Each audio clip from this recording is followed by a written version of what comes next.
继续来看是这个苗栗头份一间鸡卵糕店，讲人客真多，但是拢毋是来买鸡卵糕的，拢是要去伫楼顶来跋筊。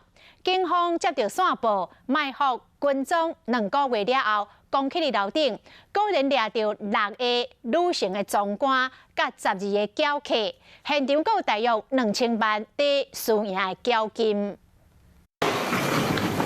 警察拢去咧楼顶，随看到交警，逐张桌啊拢坐一个查某总官。总官看到警察来，毋敢顶动。来看这个规模，上少6张桌啊，无真足看，就是来到国外缴场。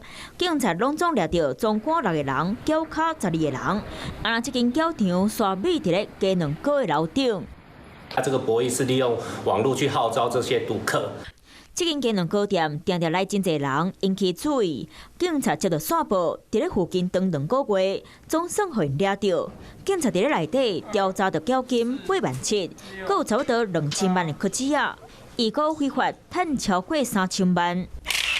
台中5车有一间饮料店，2楼、3楼种真侪大麻，楼下饮料店煞拢唔知影。那丝毫不畏惧购买饮料的客人发现，嫌犯真好打，利用饮料店做暗藏。 就是无人知的所在，就是上安全的所在。尾仔嘛是去警察以毒品罪送办。